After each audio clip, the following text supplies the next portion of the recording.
ਵਾਹਿਗੁਰੂ ਜੀ ਕਾ ਖਾਲਸਾ ਵਾਹਿਗੁਰੂ ਜੀ ਕੀ ਫਤਿਹ। ਅੱਜ ਦਾ ਸਾਡਾ ਪਹਿਲਾ ਵਿਸ਼ਾ ਕੰਸੈਪਟ ਆਫ ਸਟੇਟ ਇਨ ਗੁਰੂ ਗ੍ਰੰਥ ਸਾਹਿਬ। ਇਸ ਨੂੰ ਅਸੀਂ ਹਲੇਮੀ ਰਾਜ ਕਹਿ ਸਕਦੇ ਹਾਂ। ਹਲੇਮੀ ਰਾਜ ਹੁੰਦਾ ਕੀ ਹੈ? ਇਤਿਹਾਸਕ ਤੌਰ 'ਤੇ ਦੇਖੀਏ ਤਾਂ ਇਤਿਹਾਸਕ ਤੌਰ 'ਤੇ ਰਾਜੇ ਨੂੰ ਹੀ ਰੱਬ ਦਾ ਐਂਬੈਸਡਰ ਸਮਝਿਆ ਜਾਂਦਾ ਸੀ। ਪ੍ਰਜਾ ਰਾਜੇ ਦੇ ਹਰ ਹੁਕਮ ਨੂੰ ਰੱਬੀ ਹੁਕਮ ਸਮਝ ਕੇ ਮੰਨਦੀ ਸੀ। ਇੱਕ ਬੜੀ ਹਜ਼ਾਰਾਂ ਸਾਲ ਪਹਿਲੇ ਦੀ ਇੱਕ ਕਹਾਵਤ ਹੈ ਕਿ ਅਵਾਮ ਕਲਾ ਨਾਮ, ਕਿ ਜਿਹੜਾ ਅਵਾਮ ਹੈ, ਜਿਹੜੇ ਮਾਸਿਸ ਨੇ, ਪ੍ਰਜਾ ਹੈ ਜਿਹੜੀ, ਇਹ ਕਲਾ ਨਾਮ ਹੈ। ਕਲਾ ਨਾਮ ਹੁੰਦਾ ਕਿ ਅਨਅਵੇਅਰ, ਬੋਲੀ ਬਾਲੀ ਕਹਿ ਲਾਂ। ਤੋ it is the duty of king, it is the duty of ਰਾਜਾ ਕਿ ਉਸ ਅਵਾਮ ਦੀ ਜੋ ਹੈ ਉਸਨੂੰ ਅੱਛਾ ਰਾਜ ਦੇਵੇ, ਉਹਨੂੰ ਅਵੇਅਰਨੈਸ ਦੇਵੇ। ਪਰ ਕਈ ਸਿਆਣੇ ਕਹਿੰਦੇ ਨੇ ਕਿ ਜੇ ਰਾਜ ਅਵਾਮ ਦੀਆਂ ਹਸਰਤਾਂ ਜਾਂ ਅਵਾਮ ਦੀਆਂ ਜਿਹੜੀਆਂ ਖਾਹਿਸ਼ਾਂ ਨੇ, ਉਹਨਾਂ ਖਾਹਿਸ਼ਾਂ ਦੇ ਹਿਸਾਬ ਨਾਲ ਅਗਰ ਰਾਜਾ ਆਪਣੀਆਂ ਪੋਲਿਸੀਜ਼ ਬਣਾਉਂਦਾ ਤਾਂ ਫਿਰ ਉਹ ਕਹਿੰਦੇ ਨੇ ਕਿ ਉਹ ਰਾਜ ਬੜੀ ਛੇਤੀ ਜੋ ਹੈ ਉਹ ਨੀਚੇ ਦੀ ਤਰਫ ਦਾ ਗ੍ਰਾਫ ਚਲਾ ਜਾਂਦਾ ਹੈ। ਔਰ ਜਿਹੜਾ ਕਿ ਅਸੀਂ ਅੱਜ ਅਗਰ ਜਦੋਂ ਇਹ ਗੱਲ ਦੇਖੀਏ ਤਾਂ ਜਿਹੜਾ ਅੱਜ ਦਾ ਰਾਜ ਹੈ ਇਹ ਅਵਾਮ ਦੀਆਂ ਖਾਹਿਸ਼ਾਂ ਦੇ ਹਿਸਾਬ ਨਾਲ, ਉਹਨਾਂ ਦੀਆਂ ਖਾਹਿਸ਼ਾਂ ਨੂੰ, ਚਾਹੇ ਉਹ ਮੀਡੀਆ ਹੈ, ਚਾਹੇ ਉਹ ਡਰਾਮਾ ਹੈ, ਚਾਹੇ ਉਹ ਟੈਕਨੋਲੋਜੀ ਹੈ, ਚਾਹੇ ਉਹ ਸੀਰੀਅਲ ਨੇ, ਤਾਂ ਅਸੀਂ ਦੇਖ ਰਹੇ ਹਾਂ ਕਿ ਇੱਥੇ ਅਸੀਂ ਵਾਰ-ਵਾਰ ਚਿੰਤਾ ਜ਼ਾਹਿਰ ਕਰਦੇ ਹਾਂ ਕਿ ਸਾਡੇ ਬੱਚੇ, ਸਾਡੇ ਨੌਜਵਾਨ, ਸਾਡੀ ਜਨਰੇਸ਼ਨ ਸਟੇਟ ਤੋਂ ਕੀ ਸਿੱਖ ਰਹੀ ਹੈ। ਚਾਹੇ ਉਹ ਫਿਲਮਾਂ ਹੋਣ ਤਾਂ ਨਿਹਾਇਤ ਨੀਚੇ ਗਿਰਾਵਟ ਵਾਲੀਆਂ, ਚਾਹੇ ਉਹ ਸੀਰੀਅਲ ਨੇ, ਫਿਲਮੀ ਟੀਵੀ ਸੀਰੀਅਲ ਨੇ, ਅਤੇ ਚਾਹੇ ਉਹ ਸਾਡਾ ਸਮਾਜ ਦਾ ਤਾਣਾ ਬਾਣਾ ਹੈ। ਗੁਰੂ ਗ੍ਰੰਥ ਸਾਹਿਬ ਦੇ ਵਿੱਚ ਰਾਜ ਬਾਰੇ, ਸਟੇਟ ਬਾਰੇ ਬਹੁਤ ਕੁਝ ਸਾਨੂੰ ਮਿਲਦਾ ਹੈ। ਗੁਰੂ ਗ੍ਰੰਥ ਸਾਹਿਬ ਵਿੱਚ ਰਾਜਿਆਂ ਬਾਰੇ, ਰਾਜ ਬਾਰੇ, ਰਾਜ ਅਧਿਕਾਰੀਆਂ ਬਾਰੇ, ਵਿਦੇਸ਼ੀ ਹਮਲੇ ਅਤੇ ਹੋਰ ਰਾਜਸੀ ਸੰਕੇਤ ਸਾਨੂੰ ਮਿਲਦੇ ਨੇ। ਚਾਹੇ ਉਹ ਬਾਬਰ ਸੀ ਅਤੇ ਚਾਹੇ ਉਸ ਤੋਂ ਬਾਅਦ ਉਹਦੀ ਪੂਰੀ ਡਾਇਨੈਸਟੀ। ਰਾਜਾ ਕਿਹੋ ਜਿਹਾ ਹੋਣਾ ਚਾਹੀਦਾ, ਪ੍ਰਜਾ ਕਿਹੋ ਜਿਹੀ ਹੋਣੀ ਚਾਹੀਦੀ ਹੈ, ਰਾਜਾ ਦਾ ਪ੍ਰਜਾ ਦੇ ਪ੍ਰਤੀ ਕੀ ਫਰਜ਼ ਅਤੇ ਕੀ ਅਧਿਕਾਰ ਨੇ, ਪ੍ਰਜਾ ਦੇ ਰਾਜੇ ਦੇ ਪ੍ਰਤੀ, ਰਾਜ ਦੇ ਪ੍ਰਤੀ ਕੀ ਫਰਜ਼ ਅਤੇ ਕੀ ਅਧਿਕਾਰ ਨੇ, ਸਾਨੂੰ ਕਿੱਥੇ ਨਾ ਕਿੱਥੇ ਇਹਨਾਂ ਦੀਆਂ ਬਹੁਤ ਪਹਿਲੂਆਂ ਦਾ ਖੁਲਾਸਾ ਜਿਹੜਾ ਹੈ ਉਹ ਗੁਰੂ ਗ੍ਰੰਥ ਸਾਹਿਬ ਵਿੱਚ ਮਿਲ ਜਾਂਦਾ ਹੈ। ਗੁਰੂ ਗ੍ਰੰਥ ਸਾਹਿਬ ਦਾ ਜਿਹੜਾ ਕੰਸੈਪਟ ਆਫ ਸਟੇਟ ਹੈ, ਉਹਦੇ ਵਿੱਚ ਇੱਕ ਐਸੇ ਰਾਜੇ ਦੀ ਗੱਲ ਹੈ ਜਿਹਦੇ ਵਿੱਚ ਡਿਵਨਿਟੀ ਹੋਵੇ, ਜਿਹਦੇ ਵਿੱਚ ਅਧਿਆਤਮਕਤਾ ਹੋਵੇ, ਔਰ ਜਿਸ ਦੇ ਨਾਲ ਪੀਪਲਸ ਅਪਰੂਵਲ ਹੋਵੇ, ਤਾਂ ਹੀ ਉਹ ਰਾਜਾ ਜਿਹੜਾ ਹੈ ਉਹ ਮਨੁੱਖੀ ਭਲਾਈ ਕਰ ਸਕਦਾ ਹੈ, ਤਾਂ ਹੀ ਉਹ ਟਰੁਥਫੁਲ ਕਾਰਜ ਕਰ ਸਕਦਾ ਹੈ। ਜਿਹੜਾ ਮੀਰੀ ਪੀਰੀ ਦਾ ਸਿਧਾਂਤ ਸਾਨੂੰ ਮਿਲਦਾ ਹੈ, ਇਹ ਮੀਰੀ ਪੀਰੀ ਦਾ ਸਿਧਾਂਤ ਇਹ ਹੀ ਹੈ ਕਿ ਰਾਜਾ ਜਿਹੜਾ ਹੈ ਉਹ ਭਗਤ ਵੀ ਹੋਣਾ ਚਾਹੀਦਾ ਹੈ, ਉਹ ਧਰਮੀ ਵੀ ਹੋਣਾ ਚਾਹੀਦਾ ਹੈ। ਅਧਿਆਤਮਕਤਾ ਜਿਹਨੂੰ ਸਪਿਰਿਚੁਅਲਿਟੀ ਕਹਿੰਦੇ ਨੇ, ਕਿ ਸਪਿਰਿਚੁਅਲਿਟੀ ਵੀ ਉਹਦੇ ਵਿੱਚ ਹੋਣੀ ਚਾਹੀਦੀ ਹੈ। ਤਾਂ ਗੁਰੂ ਗ੍ਰੰਥ ਸਾਹਿਬ ਦੇ ਵਿੱਚ ਜੋ ਨੇ ਇਹ ਰਾਜ ਦੇ ਉੱਤੇ ਜਾਂ ਗਲਤ ਰਾਜ ਦੇ ਉੱਤੇ, ਜਿਹੜਾ ਰਾਜ ਠੀਕ ਨਹੀਂ ਚੱਲ ਰਿਹਾ, ਉਸ 'ਤੇ ਵੀ ਬੜੀਆਂ ਟਿੱਪਣੀਆਂ ਨੇ। ਜਿਵੇਂ ਕਲਕਾਤੀ ਰਾਜੇ ਕਸਾਈ, ਧਰਮ ਪੰਖ ਕਰ ਉੱਡ ਰਿਹਾ, ਜਾਂ ਰਾਜੇ ਸੀ ਮੁਕੱਦਮ ਕੁੱਤੇ, ਫਿਰ ਜਾਏ ਜਗਾਇਨ ਬੈਠੇ ਸੁੱਤੇ, ਚਾਕਰ ਨਾ ਦਾ ਪਾਇਨ ਘਾਓ ਰਤ ਪੀਤ ਕੁੱਤਿਓ ਚਟ ਜਾਏ। ਰਾਜੇ ਸੀ ਮੁਕੱਦਮ ਕਿਤੇ, the kings are tigers and their officials are dogs. ਕਿ ਜਿਹੜੇ ਰਾਜੇ ਨੇ ਇਹ ਤਾਂ ਇੱਕ ਜ਼ਾਲਮ ਸ਼ੇਰ ਦੀ ਤਰ੍ਹਾਂ, ਜਾਨਵਰ ਦੀ ਤਰ੍ਹਾਂ, ਔਰ ਜਿਹੜੇ ਉਹਨਾਂ ਦੇ ਥੱਲੇ ਬਿਊਰੋਕਰੇਸੀ ਹੈ ਉਹਨਾਂ ਨੂੰ ਕੁੱਤੇ ਕੁੱਤੇ ਤੱਕ ਵਰਡ ਯੂਜ਼ ਕੀਤਾ ਹੈ ਗੁਰੂ ਗ੍ਰੰਥ ਸਾਹਿਬ ਦੇ ਵਿੱਚ। ਚਾਕਰ ਨੈਦਾ ਪਾਇਨ ਗਾਓ, ਪ੍ਰਜਾ ਦੇ ਜ਼ਖਮਾਂ ਨੂੰ ਸਗੋਂ ਉਹ ਹੋਰ ਹਰਾ ਕਰਦੇ ਨੇ। ਰਤ ਪਿਤ ਕੁੱਤਿਓ ਚੱਟ ਜਾਏ, ਉਹ ਕੁੱਤੇ ਬਲੱਡ ਸਕਰ ਨੇ। ਇੱਥੋਂ ਤੱਕ ਦੀ ਜਿਹੜੀ ਸਖਤ ਭਾਸ਼ਾ ਉਸ ਰਾਜ ਲਈ ਕੀਤੀ ਹੈ ਜਿਹੜਾ ਰਾਜ ਪ੍ਰਜਾ ਲਈ, ਮਾਸੇਜ਼ ਲਈ ਜੋ ਹੈ ਉਹ ਠੀਕ ਨਹੀਂ ਹੈ।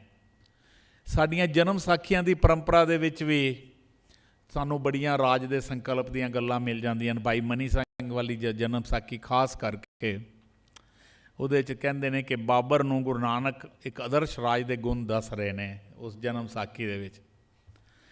ਤਾਂ ਉਹ ਜਨਮ ਸਾਖੀ ਦੀ ਜਿਹੜੀ ਇਬਾਰਤ ਹੈ ਉਹ ਮੈਂ ਖਾਸ ਨੋਟ ਕੀਤੀ। ਕਹਿੰਦੇ ਨੇ ਕਿ ਤਾਂ ਬਚਨ ਹੋਇਆ ਧਰਮ ਦਾ ਨਿਆਂ ਕਰਨਾ ਅਰ ਬਜ਼ੁਰਗਾਂ ਦੀ ਖਿਦਮਤ ਕਰਨੀ ਅਤੇ ਗਰੀਬਾਂ ਨਾਲ ਵੰਡ ਖਾਣਾ ਅਰ ਖੁਦਾਏ ਕੀ ਬੰਦਗੀ ਕਰਨੀ, ਤਾਂ ਤੁਹਾਡਾ ਰਾਜ ਸਥਿਰ ਰਹੇਗਾ। ਕਿ ਜੇ ਤੁਸੀਂ ਧਰਮ ਦੇ ਨਾਲ ਜਸਟਿਸ ਕਰੋਗੇ, ਰਾਜ ਨੂੰ ਸਟੇਟ ਦੇ ਉੱਤੇ ਰਿਲੀਜਨ ਰੱਖੋਗੇ, ਜਿਹੜਾ ਇਸ ਕੰਸੈਪਟ ਕਹਿੰਦੇ ਨਾ ਸਟੇਟ ਦੇ ਉੱਤੇ ਚਰਚ, ਜੇ ਤੁਸੀਂ ਬਜ਼ੁਰਗਾਂ ਦੀ ਸੇਵਾ ਕਰੋਗੇ, ਗਰੀਬਾਂ ਨਾਲ ਵੰਡ ਖਾਓਗੇ, ਖੁਦਾਈ ਦੀ ਬੰਦਗੀ ਕਰਨੀ ਮਤਲਬ ਵੈਲਿਊ ਸਿਸਟਮ ਵੀ ਹੋਏਗਾ, ਪਰਮਾਤਮਾ ਨੂੰ ਹਮੇਸ਼ਾ ਯਾਦ ਰੱਖੋਗੇ, ਤਾਂ ਤੁਹਾਡਾ ਰਾਜ ਜਿਹੜਾ ਹੈ, ਤੁਹਾਡੀ ਜਿਹੜੀ ਸਟੇਟ ਹੈ ਉਹ ਸਟੇਬਲ ਰਹੇਗੀ। ਤਾਂ ਇਹ ਅਸੀਂ ਅੱਜ ਇਸ ਸਟੇਟ ਦੀ, ਰਾਜ ਦੇ ਸੰਕਲਪ ਦੀ ਗੱਲ ਕਰਨੀ ਹੈ ਕਿ ਗੁਰੂ ਗ੍ਰੰਥ ਸਾਹਿਬ ਦੇ ਵਿੱਚ ਹਲੇਮੀ ਰਾਜ।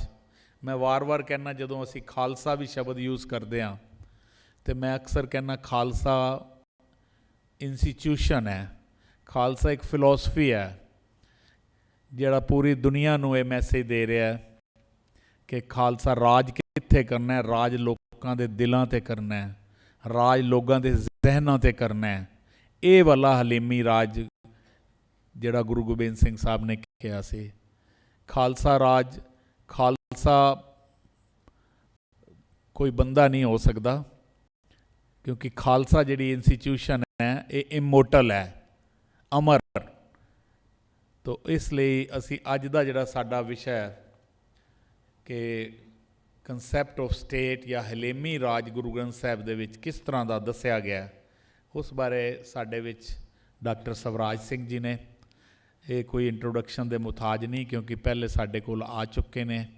ਤਾਂ ਮੈਂ ਡਾਕਟਰ ਸਵਰਾਜ ਸਿੰਘ ਜੀ ਨੂੰ ਬੇਨਤੀ ਕਰਾਂਗਾ ਕਿ ਅੱਜ ਦੇ ਇਸ ਕੰਸੈਪਟ ਬਾਰੇ ਆਪਣੀ ਗੱਲ ਕਰਨ ਜੀ। ਵਾਹਿਗੁਰੂ ਜੀ ਕਾ ਖਾਲਸਾ, ਵਾਹਿਗੁਰੂ ਜੀ ਕੀ ਫਤਿਹ। ਅੱਜ ਦਾ ਜੋ ਸਾਡਾ ਵਿਸ਼ਾ ਹੈ ਗੁਰੂ ਗ੍ਰੰਥ ਸਾਹਿਬ ਵਿੱਚ ਹਲੇਮੀ ਰਾਜ ਦਾ ਸੰਕਲਪ, ਆਈਡੀਆਲੋਜੀ ਆਫ ਸਟੇਟ ਇਨ ਗੁਰੂ ਗ੍ਰੰਥ ਸਾਹਿਬ। ਪਹਿਲੀ ਤਾਂ ਗੱਲ ਹੈ ਕਿ ਅਸੀਂ ਹਲੇਮੀ ਰਾਜ ਦਾ ਜਿਹੜਾ ਹੈ ਮਤਲਬ ਸਮਝਣਾ ਹੈ।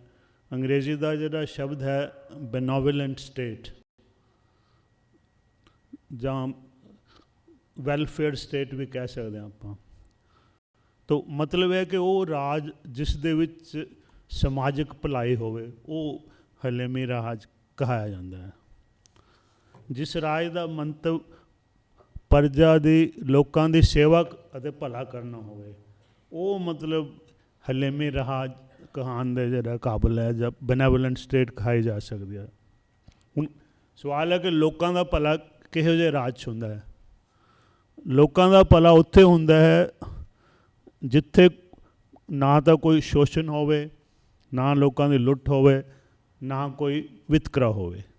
ਜੇ ਆਪਾਂ ਅੰਗਰੇਜ਼ੀ 'ਚ ਕਹੀਏ ਨੋ ਲੂਟਿੰਗ, ਨੋ ਐਕਸਪਲਾਈਟੇਸ਼ਨ, ਨੋ ਡਿਸਕ੍ਰਿਮੀਨੇਸ਼ਨ। ਇਹ ਤਾਂ ਜਿਹੜੀਆਂ ਚੀਜ਼ਾਂ ਉਸ ਨਹੀਂ ਹੋਣੀਆਂ ਚਾਹੀਦੀਆਂ। ਅਤੇ ਉੱਥੇ ਹੋਣਾ ਕੀ ਚਾਹੀਦਾ ਕਿ ਉੱਥੇ ਕਿਸੇ ਨੂੰ ਕੋਈ ਭੈ ਨਾ ਹੋਵੇ, ਕੋਈ ਚਿੰਤਾ ਨਾ ਹੋਵੇ, ਜਿਹਨੂੰ ਆਪਾਂ ਕਹਿੰਦੇ ਨੋ ਫੀਅਰ, ਨੋ ਐਂਗਜ਼ਾਇਟੀ। ਅਤੇ ਫਿਰ ਉੱਥੇ ਮਤਲਬ ਲੋਕਾਂ 'ਤੇ ਟੈਕਸਾਂ ਦਾ ਭਾਰ ਨਾ ਹੋਵੇ, ਹੋਰ ਕੋਈ ਜਿਹੜਾ ਇਕਨੋਮਿਕ ਬਰਡਨ, ਆਰਥਿਕ ਜਿਹੜਾ ਉਹਨਾਂ 'ਤੇ ਬੋਝ ਨਾ ਹੋਵੇ। ਜੇ ਨੋ ਬਰਡਨ ਆਫ ਟੈਕਸਿਸ ਔਰ ਨੋ ਅਦਰ ਇਕਨੋਮਿਕ ਬਰਡਨ।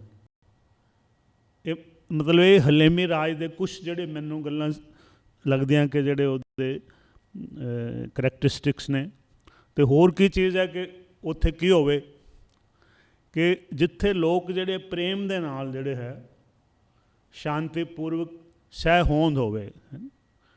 ਜਿਹਨੂੰ ਪੀਸਫੁਲ ਐਂਡ ਹਾਰਮੋਨੀਅਸ ਕੋਐਗਜ਼ਿਸਟੈਂਸ। ਤੋ ਇਹ ਮਤਲਬ ਜਿਹੜੇ ਐਲੀਮੈਂਟਸ ਨੇ ਜਦੋਂ ਜਿਸ ਰਾਜ 'ਚ ਹੋਣਗੇ ਉਸ ਨੂੰ ਆਪਾਂ ਹਲੇਮੀ ਰਾਜ ਕਹਿ ਸਕਦੇ ਹਾਂ। ਤੋ ਅਜਿਹੇ ਜਿਹੜਾ ਰਾਜ ਦਾ ਜਿਹੜਾ ਸੰਕਲਪ ਹੈ ਉਹ ਗੁਰੂ ਗ੍ਰੰਥ ਸਾਹਿਬ 'ਚ ਹੈ। ਤੋ ਕਿੱਥੇ ਹੈ ਕਿ ਜੋ ਬੇਗਮਪੁਰਾ ਜਦੋਂ, ਅਤੇ ਜੇ ਉਹਦੀ ਆਪਾਂ ਬੇਗਮ ਦੀ ਅੰਗਰੇਜ਼ੀ 'ਚ ਟਰਾਂਸਲੇਸ਼ਨ ਕਰਦੇ ਹਾਂ ਤਾਂ ਉਹਦਾ ਬਣਦਾ ਸਿਟੀ ਵਿਦਆਊਟ ਸਾਰੋਸ, ਜਿੱਥੇ ਕਿਸੇ ਨੂੰ ਕੋਈ ਗਮ ਨਹੀਂ ਹੈ।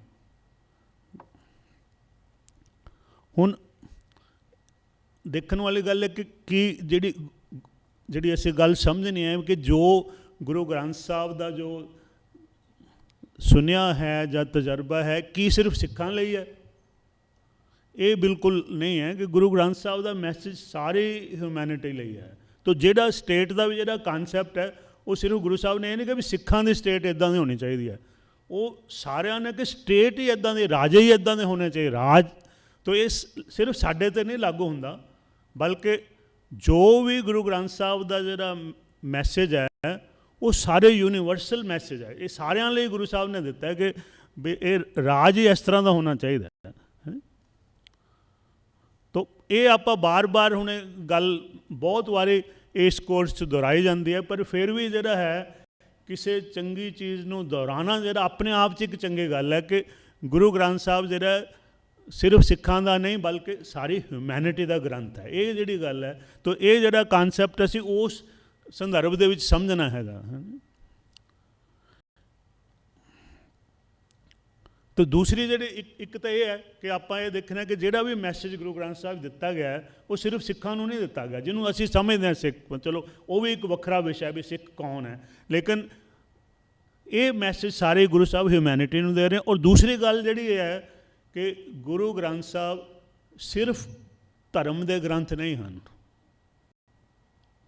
ਕਿ ਗੁਰੂ ਗ੍ਰੰਥ ਸਾਹਿਬ ਸਮੁੱਚੇ ਜੀਵਨ ਜਾਂਚ ਹਨ, ਕਿ ਜਿਹੜੀ ਗੁਰੂ ਗ੍ਰੰਥ ਸਾਹਿਬ ਨੇ ਸਾਰੀ ਦੁਨੀਆ ਨੂੰ ਮੈਸੇਜ ਦਿੱਤਾ ਹੈ, ਸਾਰੀ ਮਾਨਵਤਾ ਨੂੰ ਮੈਸੇਜ ਦਿੱਤਾ ਹੈ, ਔਰ ਜੀਵਨ ਦੇ ਹਰ ਪੱਖ ਜਿਹੜਾ ਹੈ ਉਹਦੇ ਨੂੰ ਸੰਬੋਧਿਤ ਹਨ Guru Granth Sahib. Every aspect of life ਨਾਲ ਡੀਲ ਕਰਦੇ ਨੇ ਔਰ ਹਰ ਇੱਕ ਲਾਈਫ ਨੂੰ ਜਿਹੜਾ ਐਡਰੈਸ ਕਰਦੇ ਨੇ, ਹਰ ਲਾਈਫ ਦੇ ਆਸਪੈਕਟ ਨੂੰ। ਤੋ ਕਿਹੜੇ ਨੇ ਜਿਹੜੇ ਮੁੱਖ ਜਿਹੜੇ ਆਸਪੈਕਟ ਲਾਈਫ ਦੇ ਜਿਹੜੇ? ਤੋ ਗੁਰੂ ਗ੍ਰੰਥ ਸਾਹਿਬ ਦੇ ਵਿੱਚ ਇਹਨਾਂ ਨੂੰ 4 ਪਦਾਰਥ ਕਿਹਾ ਗਿਆ ਹੈ ਕਿ ਲਾਈਫ ਦੇ ਜਿਹੜੇ 4 ਆਸਪੈਕਟ ਨੇ ਉਹ ਧਰਮ, ਅਰਥ, ਕਾਮ ਔਰ ਮੋਕਸ਼। ਇਹ ਮੋਟੇ ਤੌਰ 'ਤੇ ਜਿਹੜੇ ਲਾਈਫ ਦੇ ਜਿਹੜੇ 4 ਮੇਜਰ ਜੇ ਤੁਸੀਂ ਕਹੋ ਆਸਪੈਕਟ ਜਿਹੜੇ ਨੇ। ਤੋ ਜੇ ਅੰਗਰੇਜ਼ੀ 'ਚ ਅਸੀਂ ਕਹਿ ਲਈਏ ਕਿ ਰਾਈਟੀਅਸਨੈਸ, ਇਕਨੋਮਿਕਸ, ਪੈਸ਼ਨਸ ਐਂਡ ਲਿਬਰੇਸ਼ਨ। ਜਿਹੜਾ ਅੱਜ ਦਾ ਜਿਹਨੂੰ ਸਟੇਟ ਦਾ ਜਿਹੜਾ ਗੱਲ ਜਦੋਂ ਸਟੇਟ ਦੀ ਹੋਏਗੀ ਤਾਂ ਜ਼ਾਹਰ ਹੈ ਕਿ ਇਹ ਜਿਹੜਾ ਜੇ 4 ਚੋਂ ਆਪਾਂ ਦੇਖੀਏ ਕਿਹੜਾ ਜਿਹੜਾ ਆਸਪੈਕਟ ਹੈ ਉਹਦੇ ਨਾਲ ਸੰਬੰਧਿਤ ਹੈ ਵਿਸ਼ਾ ਜਿਹੜਾ ਸਟੇਟ ਦਾ ਵਿਸ਼ਾ, ਤਾਂ ਜ਼ਾਹਰ ਹੈ ਕਿ ਅਰਥ ਦੀ ਗੱਲ ਹੋ ਰਹੀ ਹੈ। ਅਰਥ, ਧਰਮ, ਅਰਥ, ਕਾਮ ਔਰ ਮੋਕਸ਼ ਦੇ ਵਿੱਚੋਂ ਅਰਥ ਨਾਲ ਇਹ ਜਿਹੜਾ ਰਾਜ ਦਾ ਵਿਸ਼ਾ ਉਹਦੇ ਨਾਲ ਸੰਬੰਧਿਤ ਹੈ। ਹੁਣ ਅਰਥ ਦਾ ਜਿਹੜਾ ਅੱਖਰੀ ਅੱਖਰ ਕੀ ਹੈ, ਅੱਖਰੀ ਮਤਲਬ ਕੀ ਹੈ, ਲਿਟਰਲ ਮੀਨਿੰਗ ਕੀ ਹੈ? ਅਰਥ ਜਿਹੜਾ ਸ਼ਬਦ ਨਿਕਲਿਆ ਆਰਥਿਕ, ਇਕਨੋਮਿਕਸ ਦੇ ਨਾਲ, ਲੇਕਿਨ ਗੁਰੂ ਗ੍ਰੰਥ ਸਾਹਿਬ ਦੇ ਵਿੱਚ ਸਿਰਫ ਅਰਥ ਨੂੰ ਆਰਥਿਕ ਤੱਕ ਨਹੀਂ ਸੀਮਿਤ ਕੀਤਾ ਗਿਆ, ਬਲਕਿ ਅਰਥ ਦਾ ਵਿਸ਼ਾਲਤਾ ਦੇ ਵਿੱਚ ਲਿਆ ਹੈ। ਅਰਥ ਦਾ ਮਤਲਬ ਹੈ ਵਰਲਡਲੀ, ਦੁਨਿਆਵੀ ਗੱਲਾਂ ਜਿਹੜੀਆਂ ਨੇ ਉਹ ਸਾਰੀਆਂ, ਉਹਦੇ ਸੋਸ਼ਲ ਵੀ ਆ ਜਾਂਦਾ, ਇਕਨੋਮਿਕ ਵੀ ਆ ਜਾਂਦਾ। ਤਾਂ ਇਹਦਾ ਬਰੋਡਰ ਕੰਟੈਕਸਟ 'ਚ ਆਪਾਂ ਨੂੰ ਮਤਲਬ ਵਿਸ਼ਾਲ ਸੰਦਰਭ 'ਚ ਅਰਥ ਦਾ ਮਤਲਬ ਦੇਖਣਾ ਚਾਹੀਦਾ ਕਿ ਰਾਜ ਵੀ ਜਿਹੜਾ ਉਹ ਅਰਥ ਦੇ ਵਿੱਚ ਹੀ ਆ ਜਾਂਦਾ ਹੈਗਾ ਵੀ।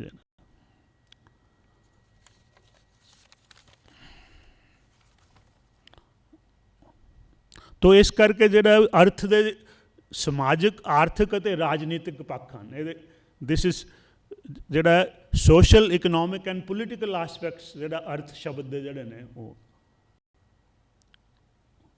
ਤੋ ਕੀ ਗੁਰੂ ਗ੍ਰੰਥ ਸਾਹਿਬ ਦੇ ਵਿੱਚ ਰਾਜਨੀਤਿਕ ਔਰ ਸਮਾਜਿਕ ਸਰੋਕਾਰ ਹਨ ਕਿ ਸਿਰਫ ਧਰਮ ਦੀ ਗੱਲ ਹੈ? ਨਹੀਂ।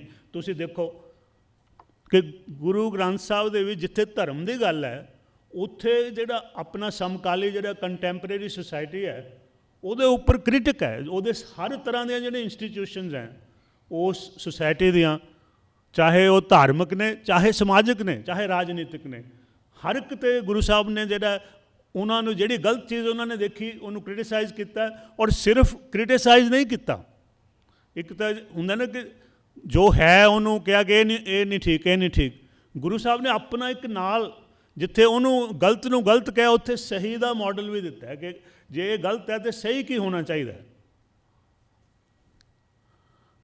ਤਾਂ ਹੁਣ ਅਸੀਂ ਇਹ ਦੇਖੀਏ ਕਿ ਜਿਵੇਂ ਪ੍ਰਿੰਸੀਪਲ ਸਾਹਿਬ ਵੀ ਦੱਸ ਰਹੇ ਸੀ ਕਿ ਉਸ ਵੇਲੇ ਦੇ ਜਿਹੜੇ ਸਿਸਟਮ ਸੀ, ਜਿਹੜੀ ਪੋਲੀਟੀਕਲ ਸਿਸਟਮ ਹੈ, ਜਿਹੜਾ ਰਾਜੇ ਜਿਹੜੇ ਰਾਜਨੀਤਿਕ ਜਿਹੜੀ ਵਿਵਸਥਾ ਹੈਗੀ, ਉਸ 'ਤੇ ਗੁਰੂ ਸਾਹਿਬ ਨੇ ਬਹੁਤ ਸਿਰਫ ਕ੍ਰਿਟੀਸਾਈਜ਼ ਨਹੀਂ ਕੀਤਾ, ਬਹੁਤ ਸਖਤੀ ਨਾਲ, ਬਹੁਤ ਸੀਵੀਅਰ ਕ੍ਰਿਟਿਸਿਜ਼ਮ ਹੈਗਾ ਉਹਦਾ।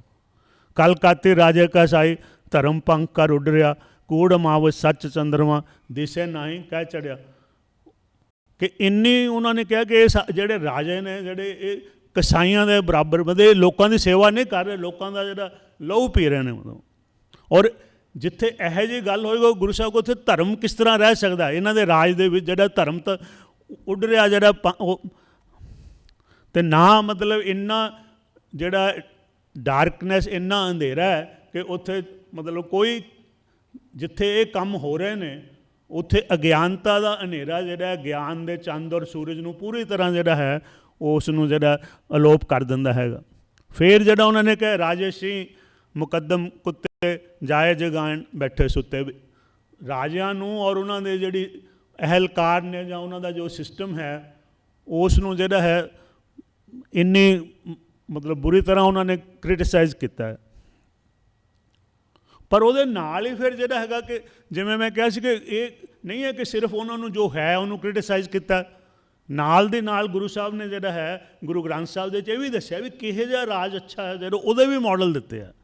ਅਤੇ ਉਹਦੇ 'ਚ ਅਸੀਂ ਜਿਹੜਾ ਇੱਕ ਤਾਂ ਹਲੇਮੀ ਰਾਜ ਦਾ ਹੀ ਜਿਹੜਾ ਹੈ ਕਿ ਸਭ ਸੁਖਾਲੇ ਉੱਠਿਆ ਇਹ ਹੋਆ ਹਲੇਮੀ ਰਾਜ ਜਿਓ, ਵੀ ਜੇ ਉਹ ਹੈ ਹਲੇਮੀ ਰਾਜ, ਉਹ ਬੈਨੇਵਲੈਂਟ ਸਟੇਟ ਹੈ, ਉਹ ਸੋਸ਼ਲ ਵੈਲਫੇਅਰ ਸਟੇਟ ਹੈ, ਜਿੱਥੇ ਸਾਰੇ ਜਿਹੜੇ ਮਤਲਬ ਬੜੀ ਸਿੰਪਲ ਸਰਲ ਜਿਹੜੀ ਗੱਲ ਸਮਝਾਈ ਗਈ ਹੈ ਕਿ ਅਸਲ ਦੇ ਵਿੱਚ ਜੇ ਸਾਰੇ ਜਿਹੜੇ ਨੇ ਉਹ ਸੁਖੀ ਵਸ ਰਹੇ ਨੇ, ਤਾਂ ਫਿਰ ਸੱਚੀ ਮੁੱਚੀ ਜਿਹੜਾ ਉਹ ਰਾਜ ਜਿਹੜਾ ਹੈਗਾ ਸਮਾਜਿਕ ਭਲਾਈ ਵਾਲਾ ਜਾਂ ਬੈਨੇਵਲੈਂਟ ਜਾਂ ਹਲੇਮੀ ਰਾਜ ਹੈ।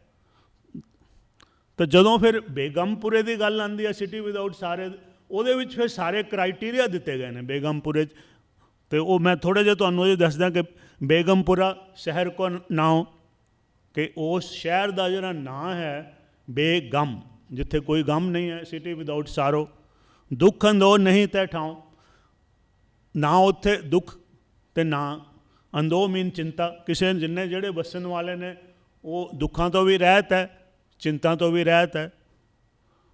ਨਾ ਤਫਤੀਸ਼ ਖਰਾਜ ਨਾ ਮਾਲ। ਵੈਸੇ ਤਫਤੀਸ਼ ਦਾ ਮਤਲਬ ਹੁੰਦਾ ਜਿਸ ਤਰ੍ਹਾਂ ਕੋਈ ਇਨਵੈਸਟੀਗੇਸ਼ਨ ਜਾਂ ਲੇਕਿਨ ਇੱਥੇ ਜਿਹੜਾ ਤਫਤੀਸ਼ ਦਾ ਜਿਹੜਾ ਮਤਲਬ ਹੈ ਇਸ ਕੰਟੈਕਸਟ ਦੇ ਵਿੱਚ ਹੈ ਵੀ ਘਬਰਾਹਟ ਨਹੀਂ ਹੈ ਉਹਨਾਂ ਦੇ ਦਿਲ 'ਚ। ਅਤੇ ਖਿਰਾਜ ਟੈਕਸ, ਨਾ ਉੱਥੇ ਮਾਲ ਵੀ, ਨਾ ਤਾਂ ਪ੍ਰਾਪਰਟੀ ਦਾ ਝੰਜਟ ਹੈ ਅਤੇ ਨਾ ਕੋਈ ਟੈਕਸਾਂ ਦਾ ਮਤਲਬ ਜਿਹੜਾ ਉਹ ਜਿਹੜੇ ਉਸ ਸ਼ਹਿਰ ਦੇ ਵਿੱਚ ਵਸਣ ਵਾਲਿਆਂ ਨੂੰ ਜਿਹੜਾ ਹੈ ਇਹਨਾਂ ਚੀਜ਼ਾਂ ਦਾ ਵੀ ਕੋਈ ਜਿਹੜਾ ਹੈ ਉਹਨਾਂ 'ਤੇ ਬਰਡਨ ਨਹੀਂ ਹੈ, ਕੋਈ ਉਹਨਾਂ ਨੂੰ ਫਿਕਰ ਨਹੀਂ ਹੈ। ਖੌਫ ਨਾ ਖਤਾ ਨਾ ਤਰਸ ਜਵਾਲ। ਖੌਫ ਡਰ, ਖਤਾ ਜਿਹੜਾ ਉਹਨਾਂ ਦੇ ਵਿੱਚ ਜਿਹੜੀ ਕੋਈ ਕਮਜ਼ੋਰੀ ਹੈ ਜਾਂ ਦੋਸ਼, ਕਿਸੇ ਦੇ ਬਲੇਮ, ਜਿਨ ਸਾਡੇ ਆਪਣਾ ਜੇ ਤੁਹਾਡੇ ਵਿੱਚ ਜਿਹੜੀ ਪਾਪ ਕਹਿ ਲਓ ਜਾਂ ਦੋਖ ਕਹਿ ਲਓ। ਤਰਸ ਡਰ, ਔਰ ਜਵਾਲ ਦਾ ਮਤਲਬ ਹੈਗਾ ਕਿ ਜਿੱਥੇ ਤੁਹਾਨੂੰ ਜਿਹੜੀ ਤੁਹਾਡਾ ਜੋ ਤੁਹਾਡੇ ਕੋਲ ਹੈ ਜਿਹੜਾ ਸਟੇਟਸ, ਉਸ ਤੋਂ ਡਿੱਗਣ ਦਾ ਜਿਹੜਾ ਹੈ ਡਰ, ਵੀ ਇਹ ਮੇਰੇ ਤੋਂ ਖੁਸ਼ ਨਾ ਜਾਵੇ, ਮੇਰੇ ਤੋਂ ਕੋਈ ਖੋਹ ਨਾ ਲਵੇ ਜੋ ਮੇਰਾ ਸਟੇਟਸ ਹੈ ਜਾਂ ਜੋ ਜਿੱਥੇ ਮੈਂ ਹੈ। ਤਾਂ ਇਹ ਜਿਹੜੇ ਉਸ ਬੇਗਮਪੁਰੇ ਦੇ ਵਿੱਚ ਜਿਹੜੇ ਹੈ ਵਸਣ ਵਾਲੇ ਲੋਕ ਨੇ, ਉਹ ਇਸ ਤੋਂ ਜਿਹੜਾ ਸਾਰੀਆਂ ਇਹਨਾਂ ਚੀਜ਼ਾਂ ਤੋਂ ਮੁਕਤ ਨੇ। ਅੱਗੇ ਜਾ ਕੇ ਫਿਰ ਸਾਰਾ ਕਾਨਸੈਪਟ ਅੱਗੇ ਦੱਸਿਆ ਵੀ ਇਹ ਵੀ ਦੱਸਿਆ ਗਿਆ ਕਿ ਉਹ ਕੀ ਵੀ ਜਿੰਨੇ ਰਹੇ ਇੱਕ ਦੂਸਰੇ ਨਾਲ ਪਿਆਰ ਨਾਲ ਰਹਿ ਰਹੇ ਨੇ, ਇੱਕ ਦੂਸਰੇ ਨਾਲ ਉਹ ਜਿਹੜੀ ਆਪਾਂ ਕਹਿ ਕੇ ਹਾਰਮੋਨੀਅਸ ਐਂਡ ਪੀਸਫੁਲ ਕੋ ਐਗਜ਼ਿਸਟੈਂਸ ਦਾ, ਉਹ ਵੀ ਇਸ ਜੇ ਪੂਰਾ ਸ਼ਬਦ ਪੜ੍ਹੋ ਤਾਂ ਉਹਦੇ ਵਿੱਚ ਦੱਸਿਆ ਗਿਆ। ਅਤੇ ਉਹ ਇਹ ਵੀ ਕਿਹਾ ਗਿਆ ਕਿ ਅਖੀਰ ਕਿ ਜਿਹੜੇ ਸਾਰੇ ਵਸਣ ਵਾਲੇ ਨੇ ਇਸ ਤਰ੍ਹਾਂ ਦੀ ਉਹਨਾਂ ਦੇ ਅੰਦਰ ਭਾਵਨਾ ਹੈ ਕਿ ਅਸੀਂ ਇੱਕ ਦੂਜੇ ਦੇ ਜਿਸ ਤਰ੍ਹਾਂ ਰਿਸ਼ਤੇਦਾਰ ਕਹਿ ਲਓ ਜਾਂ ਹਮਸਫਰ ਕਹਿ ਲਓ, ਜੋ ਵੀ ਕਿ ਉਹਨਾਂ ਦਾ ਸਾਰਿਆਂ ਨਾਲ ਇੱਕਾ ਹੈਗਾ, ਯੂਨਿਟੀ ਹੈਗੀ ਸਾਰਿਆਂ ਦੇ ਉੱਥੇ ਵਸਣ ਵਾਲਿਆਂ ਦੀ, ਕੋਈ ਡਿਸਕੋਰਡ ਨਹੀਂ ਹੈ। ਜੇ ਆਪਾਂ ਸ਼ਬਦ ਅਕੋਰਡ ਐਂਡ ਡਿਸਕੋਰਡ ਵਰਤੀਏ ਅਤੇ ਉਹ ਸਾਰੇ ਉੱਥੇ ਪਰਫੈਕਟ ਉਸ ਰਾਜ ਦੇ ਵਿੱਚ ਅਕੋਰਡ ਹੈ, ਦੇਰ ਇਜ਼ ਨੋ ਡਿਸਕੋਰਡ। ਕਲਾ ਜਿਹੜੀ ਜਦੋਂ ਉਹ ਮਤਲਬ ਜਿਹੜਾ ਉਹ ਡਿਸਕੋਰਡ ਹੁੰਦਾ ਅਤੇ ਜਦੋਂ ਹਾਰਮਨੀ ਹੁੰਦੀ ਹੈ ਤਾਂ ਫਿਰ ਅਕੋਰਡ ਹੋ ਜਾਂਦਾ। ਤੋ ਇਹ ਸਾਰਾ ਜਿਹੜਾ ਹੈ ਇਹ ਉਹਦੇ ਵਿੱਚ ਜਿਹੜਾ ਦਿੱਤਾ ਗਿਆ ਹੈਗਾ। ਤੋ ਸਿਰਫ ਇਹ ਨਹੀਂ ਹੈ ਕਿ ਗੁਰੂ ਸਾਹਿਬ ਨੇ ਜਿਹੜਾ ਇਹ ਦੱਸਿਆ ਵੀ ਰਾਜ ਕਿਸ ਤਰ੍ਹਾਂ ਦਾ ਹੋਣਾ ਚਾਹੀਦਾ, ਉਹਨਾਂ ਨੇ ਇਸ ਤੋਂ ਵੀ ਅੱਗੇ ਜਾ ਕੇ ਰਾਜਾ ਕਿੱਦਾਂ ਦਾ ਹੋਣਾ ਚਾਹੀਦਾ ਇਹ ਵੀ, ਇਹਦੇ ਬਾਰੇ ਵੀ ਜਿਹੜਾ ਪੂਰੀ ਤਰ੍ਹਾਂ ਗੁਰੂ ਗ੍ਰੰਥ ਸਾਹਿਬ ਸੰਬੋਧਿਤ ਨੇ। ਰਾਜੇ ਦੇ ਵੀ ਕ੍ਰਾਈਟੇਰੀਆ ਕਿ ਕੀ ਗੁਣ ਰਾਜੇ ਦੇ ਵਿੱਚ, ਚੰਗੇ ਰਾਜੇ 'ਚ ਕੀ ਗੁਣ ਹੋਣੇ ਚਾਹੀਦੇ ਆ। ਤੋ ਉਹਨਾਂ ਨੇ ਕਿਹਾ ਕਿ ਤਖਤ ਬਹਿ ਤਖਤੇ ਕੇ ਲਾਇਕ, ਪੰਚ ਸਮਾਏ ਗੁਰਮਤਿ ਪਾਇਕ। ਵੀ ਇਹੋ ਜਿਹੇ ਬੰਦੇ ਜਿਹੜੇ ਰਾਜੇ ਹੋਣੇ ਚਾਹੀਦੇ ਨੇ ਜਿਹੜੇ ਰਾਜ ਕਰਨ ਦੇ ਯੋਗ ਹਨ। ਯੋਗ ਬੰਦਿਆਂ ਨੂੰ ਉੱਥੇ ਜਿਹੜੀ ਅਪਰਚੁਨਿਟੀ ਮਿਲਣੀ ਚਾਹੀਦੀ ਹੈ। ਹੁਣ ਅਸੀਂ ਹੁਣ ਦੇਖੋ ਇਹ ਗੱਲ 500 ਸਾਲ ਪਹਿਲਾਂ ਦੀ ਹੈ ਅਤੇ ਹੁਣ ਵੀ ਤੁਸੀਂ ਦੇਖ ਲਓ ਕਿ ਸਾਰੀ ਦੁਨੀਆ 'ਚ ਕੀ ਇਹ ਕ੍ਰਾਈਟੇਰੀਆ ਹੈਗਾ ਕਿ ਯੋਗ ਹੀ ਬੰਦੇ ਜਿਹੜੇ ਰਾਜ 'ਤੇ ਬੰਦੇ। ਇਹ ਆਪ ਤੁਸੀਂ ਕਿੰਨੇ ਅਯੋਗ ਬੰਦੇ ਜਿਹੜੇ ਨੇ ਇਸ ਵੇਲੇ ਵੀ, ਜਿਨ੍ਹਾਂ ਨੂੰ ਅਸੀਂ ਅਯੋਗ ਕਹਾਂਗੇ, ਕਿਸੇ ਨਾ ਕਿਸੇ ਢੰਗ ਨਾਲ ਜਿਹੜੇ ਹੈ ਉਹ ਰਾਜ 'ਤੇ ਕਾਬਜ਼ ਹੋ ਜਾਂਦੇ ਆ। ਤੋ ਲੇਕਿਨ ਹੁਣ ਜਿੱਥੇ ਫਿਰ ਗੁਰੂ ਸਾਹਿਬ ਨੇ ਕਿ ਤਖਤ ਬਹਿ ਤਖਤੇ ਕੀ ਲਾਇਕ, ਉਹਦਾ ਵੀ ਅੱਗੋਂ ਕ੍ਰਾਈਟੇਰੀਆ ਗੁਰੂ ਸਾਹਿਬ ਨੇ ਦੱਸਿਆ ਵੀ ਕੌਣ ਹੈ। ਪੰਜ ਸਮਾਏ ਗੁਰਮਤਿ ਪਾਏ, ਜਿਹਨੇ ਆਪਣੇ ਜਿਹੜਾ ਪੰਜ ਜਿਹੜੇ ਕਾਮ ਕ੍ਰੋਧ ਲੋਭ ਮੋਹ ਹੰਕਾਰ ਜਿਹੜੇ ਨੇ, ਜਿਸ ਨੇ ਇਹਨਾਂ 'ਤੇ ਕੰਟਰੋਲ ਕਰ ਲਿਆ, ਜਿਹਨੇ ਇਹਨਾਂ ਨੂੰ ਆਪਣੇ ਕੰਟਰੋਲ 'ਚ ਲੈ ਆਂਦਾ, ਉਹੀ ਬੰਦਾ ਜਿਹੜਾ ਹੈ ਰਾਜ ਕਰਨ ਦੇ ਕਾਬਲ ਹੈ। ਕਿਉਂ? ਕਿਉਂਕਿ ਜਿਹੜਾ ਕ੍ਰਾਈਟੇਰੀਆ ਜਿਹੜਾ ਹੈ ਗੁਰੂ ਸਾਹਿਬ ਕਹਿੰਦੇ ਕਿਹੜੀ ਚੀਜ਼ ਸਭ ਤੋਂ ਜ਼ਿਆਦਾ ਅਗਲੀ ਜਿਹੜੀ ਉਹ ਦੱਸੀ ਆ ਉਹਨਾਂ ਨੇ। ਕਿਉਂ ਕਿਹਾ ਕਿ ਕਾਮ ਕ੍ਰੋਧ ਲੋਭ ਮੋਹ ਇਹ ਪੰਜਾਂ ਨੂੰ ਜਿਹੜਾ ਹੈ ਵਿਕਾਰਾਂ ਨੂੰ ਜਿਹੜਾ ਕਾਬੂ ਕਰ ਲੈਂਦਾ, ਉਹੀ ਜਿਹੜਾ ਰਾਜਾ ਬਣਨ ਦੇ ਕਾਬਲ ਹੈ। ਕਿਉਂਕਿ ਰਾਜੇ ਲਈ ਕੀ ਜ਼ਰੂਰੀ ਹੈ? ਹੁਣ ਜਿੱਥੇ ਚੁੱਲੀਆਂ ਲਫ਼ਜ਼ ਹੈ, ਨਾਨਕ ਚੁੱਲੀਆਂ ਸੁੱਚੀਆਂ ਜੇ ਭਰ ਜਾਣੇ ਕੋਈ। ਹੁਣ ਚੁੱਲੀ ਦਾ ਮਤਲਬ ਤਾਂ ਹੈਗਾ ਕਿ ਜਿਸ ਤਰ੍ਹਾਂ ਆਪਣਾ ਮੂੰਹ ਪਾਣੀ ਦੇ ਨਾਲ ਸਾਫ਼ ਕਰਨਾ, cleansing your mouth with water, ਮਤਲਬ ਚੁੱਲੀ ਦਾ ਲਿਟਰਲ ਮੀਨਿੰਗ ਹੈ। ਲੇਕਿਨ ਅਸੀਂ ਕੀ ਲੈਂਦੇ ਹਾਂ ਚੁੱਲੀ ਤੋਂ ਮਤਲਬ ਵਾਓ ਵੀ ਹੈ ਕਿ ਇੱਕ ਚੁੱਲੀ ਤੋਂ ਅਸੀਂ ਜਦੋਂ ਜਾਂਦੇ ਹਾਂ ਤਾਂ ਅਸੀਂ ਕਿਸੇ ਚੰਗੇ ਕੰਮ ਦਾ ਪ੍ਰਣ ਕਰ ਰਹੇ ਹਾਂ ਵੀ ਅਸੀਂ ਇਹ ਜਿਹੜਾ ਅੱਛਾ ਕੰਮ ਕਰਨਾ ਹੈ। ਤੋ ਰਾਜੇ ਲਈ ਕੀ ਅੱਛਾ ਕੰਮ ਹੈ? ਰਾਜਾ ਕਿਹੜਾ ਵਾਓ ਲਏ? ਸਭ ਤੋਂ ਪਹਿਲਾਂ ਬੁਨਿਆਦੀ ਜਿਹੜੀ ਚੀਜ਼ ਹੈ, ਰਾਜੇ ਚੁੱਲੀ ਨਿਆਉ ਕੀ ਪੜ੍ਹਿਆ ਸੱਚ ਧਿਆਨ, ਕਿ ਰਾਜਾ ਜਿਹੜਾ ਹੈ ਸਭ ਤੋਂ ਜ਼ਰੂਰੀ ਰਾਜੇ ਲਈ ਗੁਰੂ ਸਾਹਿਬ ਕਹਿੰਦੇ ਨੇ ਕਿ ਜਿਹੜਾ ਜਸਟਿਸ ਦੇਵੇ, ਜਸਟਿਸ ਕਰੇ, ਨਿਆਏ ਜਿਹੜਾ ਸਭ ਤੋਂ ਵੱਡੀ ਖੂਬੀ ਜਿਹੜੀ ਰਾਜੇ 'ਚ ਹੋਏਗੀ। ਹੁਣ ਤੁਸੀਂ ਸੋਚੋ ਕਿ ਜੇ ਰਾਜਾ ਜਿਹੜਾ ਹੈ ਪੰਜ ਵਿਕਾਰਾਂ ਤੋਂ ਉੱਪਰ ਨਹੀਂ ਉੱਠੇਗਾ, ਨਿਆਏ ਤਾਂ ਹੀ ਹੋ ਸਕਦਾ ਕਿ ਜੇ ਨਿਆਏ ਕਰਨ ਵੇਲੇ ਕਿਸੇ ਬੰਦੇ ਦੇ ਵਿੱਚ ਇਹ ਕਾਮ ਕ੍ਰੋਧ ਲੋਭ ਮੋਹ ਜਾਂ ਹੰਕਾਰ ਦਾ ਇਨਫਲੂਐਂਸ ਨਾ ਹੋਵੇ। ਜੇ ਉਹਦੇ ਇਹਨਾਂ 'ਚੋਂ ਕੋਈ ਵੀ ਚੀਜ਼ ਉਹਦੇ 'ਤੇ ਆ ਗਈ ਫਿਰ ਉਹ ਬੰਦਾ ਪੂਰਾ ਜਸਟਿਸ ਨਹੀਂ ਕਰ ਸਕੇਗਾ। ਤੋ ਇਸੇ ਕਰਕੇ ਉਹਨਾਂ ਨੇ ਕਿਹਾ ਕਿ ਉਹ ਜਿਹੜਾ ਰਾਜਾ ਹੈ ਪੰਜ ਸਮਾਏ ਗੁਰਮਤਿ ਪਾਇਕ, ਵੀ ਉਹੀ ਰਾਜਾ ਬਣ ਸਕਦਾ ਜਿਹੜਾ ਇਹਨਾਂ ਪੰਜਾਂ 'ਤੇ ਕਾਬੂ ਕਰੇ। ਕਿਉਂਕਿ ਉਹਦੀ ਸਭ ਤੋਂ ਵੱਡੀ ਜਿਹੜੀ ਡਿਊਟੀ ਆ ਉਹ ਜਸਟਿਸ ਦੇਣਾ ਹੈ, ਜਸਟਿਸ ਕਰਨਾ ਹੈ। ਅਤੇ ਜਸਟਿਸ ਤਾਂ ਹੀ ਹੋਏਗਾ ਜੇ ਇਹਨਾਂ 'ਤੇ ਕਾਬੂ ਕਰੇਗਾ। ਜੇ ਨਹੀਂ ਕਰੇਗਾ ਤਾਂ ਫਿਰ ਗੁਰੂ ਸਾਹਿਬ ਕਹਿੰਦੇ ਰਾਜੇ ਉਹ ਨਾ ਆਖੀਏ ਭਿੜ ਮਾਰੇ ਫਿਰ ਜੂਨੇ ਪਾਏ, ਨਾਨਕ ਵਿਣ ਨਾਵੇਂ ਨੱਕੀ ਵੱਡੇ ਫਿਰ ਸੋਭਾ ਮੋਲ ਨਾ ਪਾਏ। ਵੀ ਜੇ ਉਹਦੇ 'ਚ ਨਹੀਂ ਗੁਣ ਹੋਣਗੇ ਰਾਜੇ ਦੇ ਵਿੱਚ ਤਾਂ ਫਿਰ ਕੀ ਹੋਏਗਾ ਕਿ ਇਹ ਰਾਜੇ ਜਿਹੜੇ ਜਸਟਿਸ ਦੇਣ ਦੀ ਬਜਾਏ ਆਪਸ ਦੇ ਵਿੱਚ ਹੀ ਜਿਹੜਾ ਹੈ ਭਿੜ ਕੇ ਜਿਹੜੇ ਚੱਕਰਾਂ 'ਚ ਫਸੇ ਰਹਿਣਗੇ।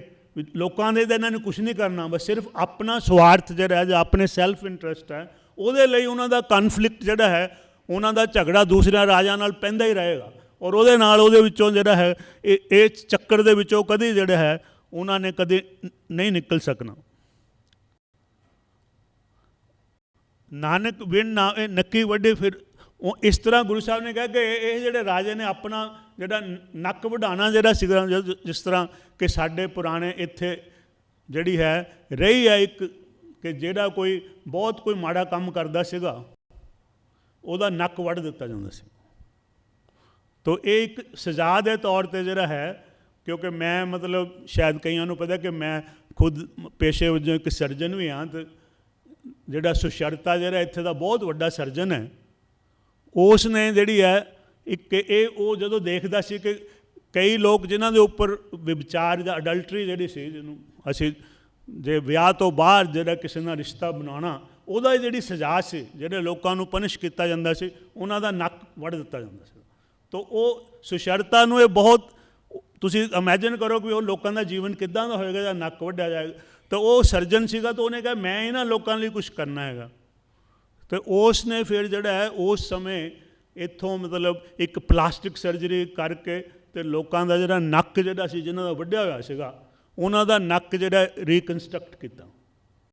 ਔਰ ਤੁਸੀਂ ਹੈਰਾਨ ਹੋਗੇ ਕਿ ਅੱਜ ਕਿੰਨੇ ਹਜ਼ਾਰ ਸਾਲ ਹੋ ਗਏ ਨੇ, ਅੱਜ ਵੀ ਜਿਹੜਾ ਹੈ ਜਿਹੜੇ, ਕਿਉਂਕਿ ਮੈਨੂੰ ਇਹ ਲੈਕਚਰ ਜਿਹੜਾ ਹੈਗਾ ਵੀ ਇਹ ਹਿਸਟਰੀ ਆਫ ਸਰਜਰੀ ਅਮਰੀਕਾ 'ਚ ਬੜੀ ਜਗ੍ਹਾ ਦੇਣ ਨੂੰ ਮਿਲਿਆ, ਅਤੇ ਮੈਂ ਇਹ ਜਿਹੜੀ ਐਗਜ਼ਾਮਪਲ ਜਿਹੜੀ ਇਹਦੀ ਸੁਸ਼ਰਤਾ ਦੀ ਦੇਣੀ ਸਰਜਰੀ ਦੇ ਵਿੱਚ, ਇਹ ਕਿ ਉਸ ਨੇ ਇੰਨੇ ਸਾਲ ਪਹਿਲਾਂ ਜਿਹੜਾ ਹੈ ਜਾਂ ਹਜ਼ਾਰਾਂ ਸਾਲ ਪਹਿਲਾਂ ਜਿਹੜਾ ਹੈ ਉਹ ਸਰਜਰੀ ਕੀਤੀ ਕਿ ਜਿਹੜੀ ਅੱਜ ਵੀ ਬਿਲਕੁਲ ਉਹੀ ਸਿਧਾਂਤ ਜਿਹੜਾ ਉਹਨੇ ਅਪਣਾਇਆ ਹੈ, ਬੇਸਿਕ ਪ੍ਰਿੰਸੀਪਲ ਉਹੀ ਹੈ ਜਿਹੜਾ ਅਸੀਂ ਜਿਹਨਾਂ ਲੋਕਾਂ ਦਾ ਅੱਜ ਵੀ ਜਿਹੜਾ ਨੋਜ਼ ਰੀਕਨਸਟਰਕਟ ਹੋ ਰਿਹਾ ਹੈਗਾ, ਉਹ ਇੱਥੋਂ ਇਹਨੂੰ ਕਹਿੰਦੇ ਫੋਰਹੈਡ ਫਲੈਪ, ਜਿਹੜਾ ਇੱਥੋਂ ਲੈ ਕੇ ਸਕਿਨ ਉਹਦਾ ਉਹ ਨੋਜ਼ ਬਣਾਉਂਦਾ ਸੀ, ਅੱਜ ਬਿਲਕੁਲ ਉਹੀ ਪ੍ਰਿੰਸੀਪਲ ਅੱਜ ਵੀ ਚੱਲ ਰਿਹਾ।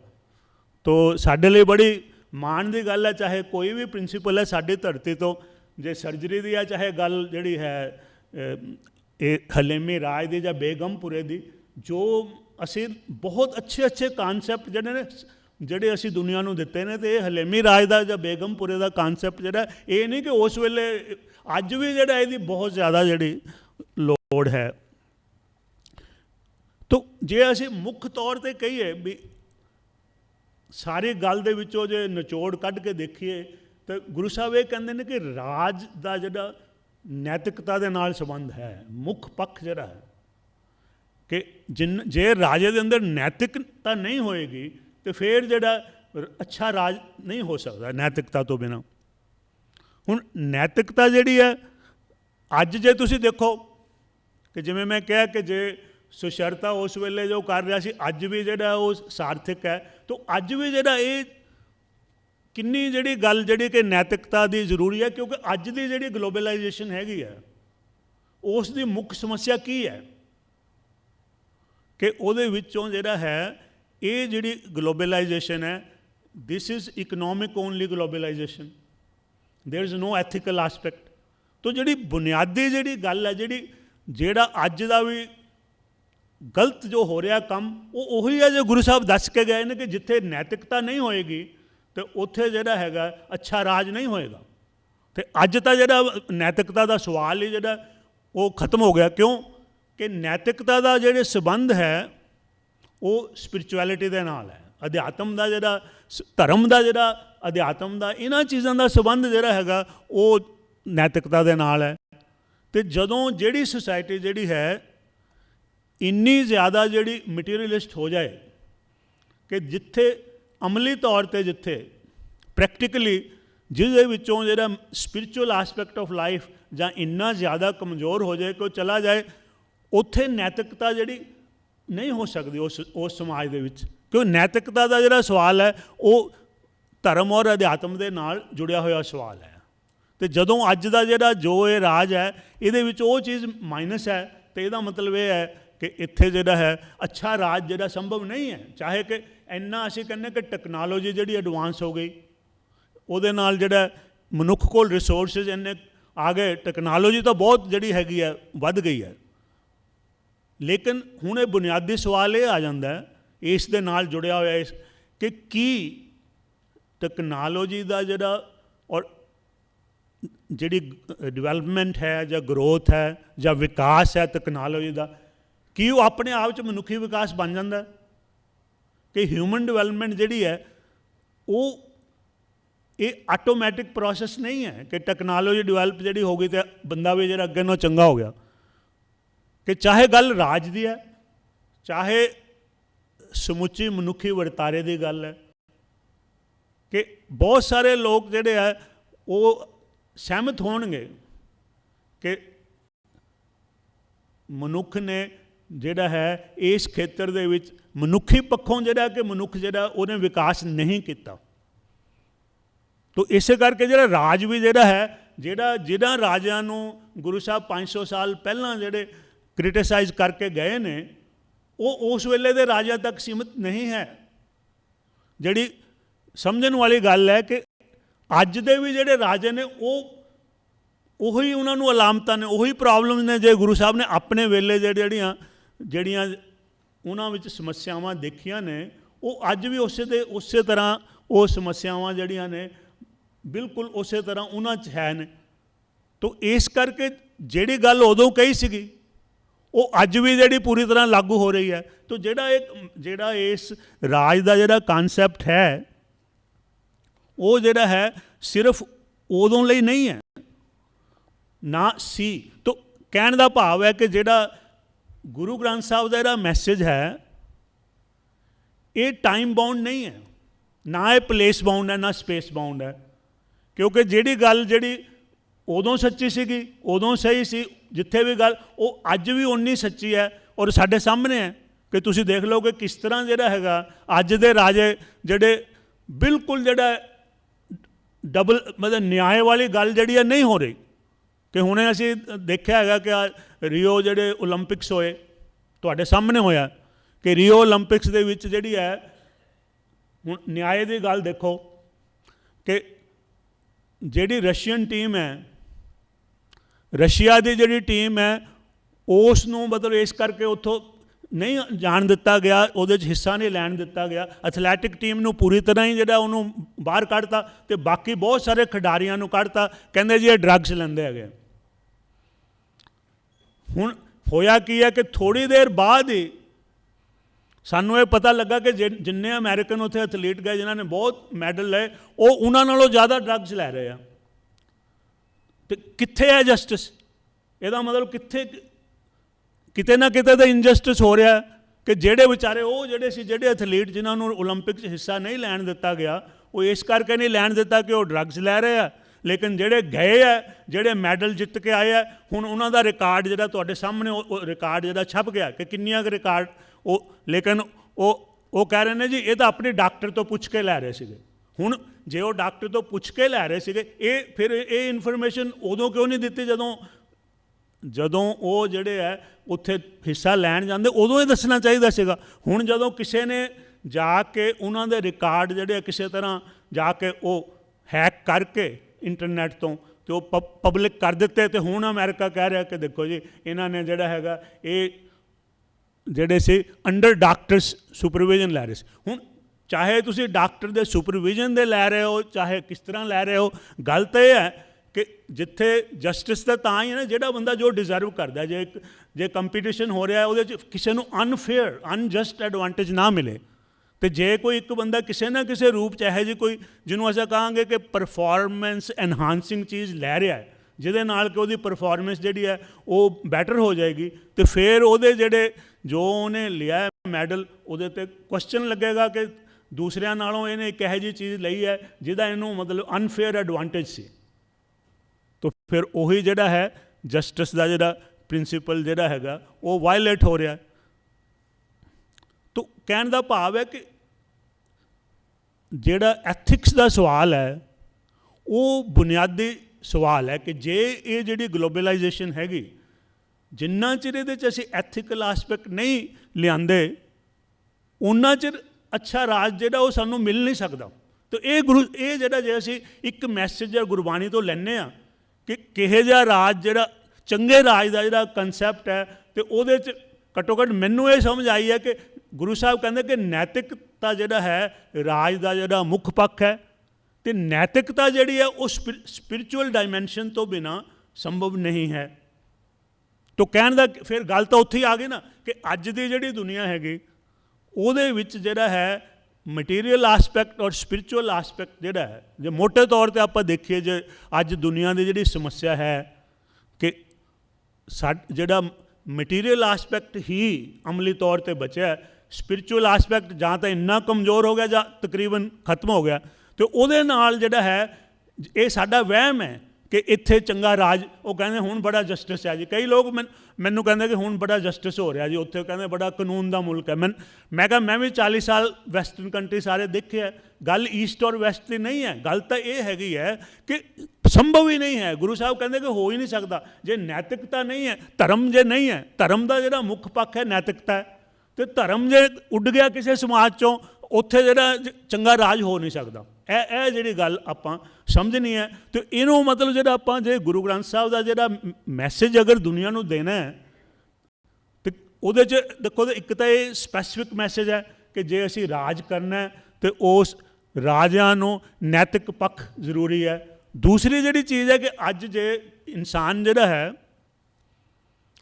ਜੇ ਉਸਨੇ ਸੱਚਮੁੱਚ ਜਿਹੜਾ ਹੈ, ਚਾਹੇ ਰਾਜ ਦੀ ਗੱਲ ਹੈ ਚਾਹੇ ਸਮੁੱਚੀ ਮਨੁੱਖੀ ਵਿਕਾਸ ਦੀ ਗੱਲ ਹੈ, ਅਤੇ ਜੇ ਉਹਨੇ ਸੱਚਮੁੱਚ ਵਿਕਾਸ ਕਰਨਾ ਤਾਂ ਫਿਰ ਉਹ ਆਪਣਾ ਸਪਿਰਿਚੁਅਲ ਡਾਇਮੈਂਸ਼ਨ ਜਿਹੜੀ ਹੈ ਉਹਨੂੰ ਇਗਨੋਰ ਕਰਕੇ ਵਿਕਾਸ ਪੋਸੀਬਲ ਨਹੀਂ ਹੈ।